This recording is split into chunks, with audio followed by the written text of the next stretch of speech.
Life is a journey, not a destination. There are no mistakes, just chances we've taken. Lay down your regrets, cause all we have is now. Hey guys, this is Janine, and this is part 2, I guess, of the beta reader chat. This one we're going to focus on the actual beta readers. So first and foremost, please do not confuse beta reading with editing. An editor has been trained to do so.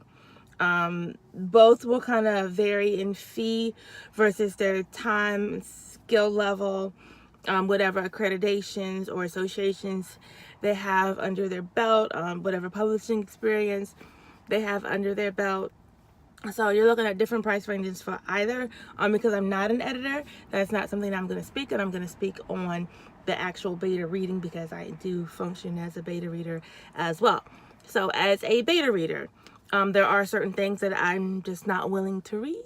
There are things that I may be interested in, but I do not know enough about that genre to beta read for you, because I can't say, okay, well, this fits, this doesn't fit, or this is the format, or this is kind of overdone, because I'm not as familiar with that genre.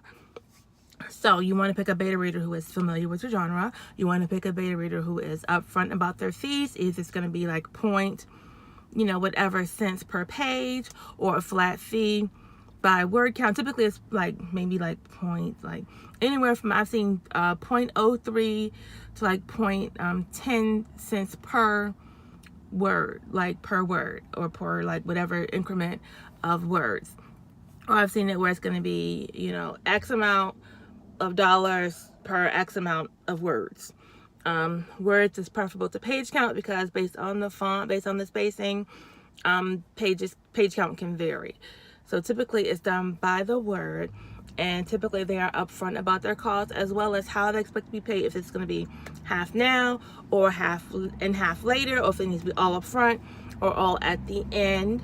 And then also as a beta reader, you want to say how you're going to get paid. I prefer PayPal, but everybody has their own variants. I believe there's a Zelle, there's the checks in mail, different, direct deposit, different ways that the beta reader can be paid. So you want to say, what you want to be paid, what you're willing to read, what your process is, what the reader can expect as far as if you're going to do like a full-out written report, if you're going to break it down by sections in terms of plot, character, environment, the features of it, the dialogue, the different pieces of it like that, or if you're just going to go line by line and say, this is my overall, which I do an overall summary, and then I break it down, line by line. This is my knee-jerk reaction to what I just read, so that the writer can say, okay, well, overall she liked it, but this specific piece or that specific verbiage, or there's a disconnect here or there, or this is kind of why she likes it based on this particular chapter or section. That's how I do it. But you do what works for you, and then make sure you're clear with the writer what to expect in your beta reading review, so that they're not looking for something that's broken down by plot and character, or they're not looking for something like this is chapter 1, this is chapter 2. Like, they actually expect what you say you're going to do, and then go above and beyond. Always do more than what you plan to do, or kick it back. If they say I need it back in 2 weeks, kick it back in 2 weeks at the very latest. If you can do a week and a half, that's even better, because that gives them more time to kind of go through your feedback and decide what changes need to be made, or what changes you may be the outlier for in that particular story. Be ready to defend your credentials if they say, well, why is it this much, or how dare you say that you didn't like such and such a character. Be ready to explain that.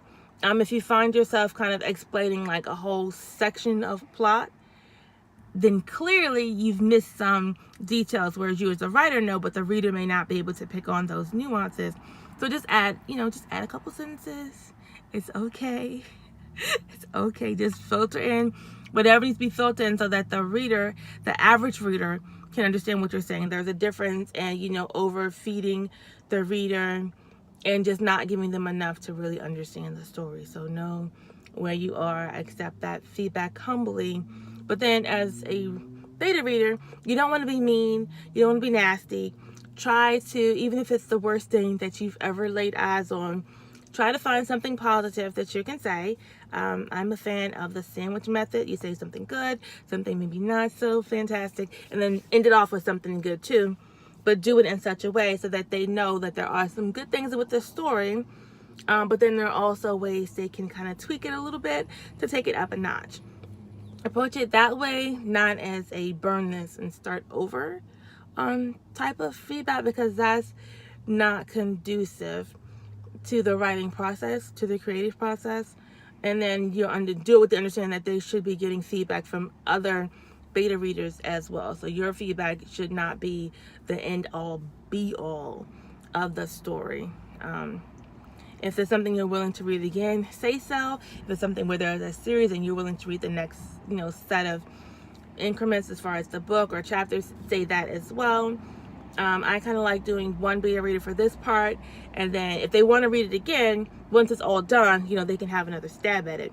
But not to keep going back for that same person's feedback, because that changes the relationship into more of a developmental type of relationship, not a this is what the average reader would see who had gone through the process with me. Once they've gone through that process with you, then they kind of have a vested interest and they kind of have their own interpretation, so that if something is missing, they may not see it because they've already discussed with you what's supposed to be there. So they already know what's going to happen and they don't have to go by what's actually written in the book. So careful with that beta reader writer relationship, that it's kind of a one and done type of situation, and then you circle back once you've kind of closed the door, I guess, for that particular person's feedback. So I hope this is helpful.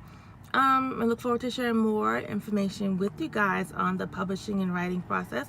So please like, favorite, subscribe, comment below, and let me know what's your next topic. Bye guys.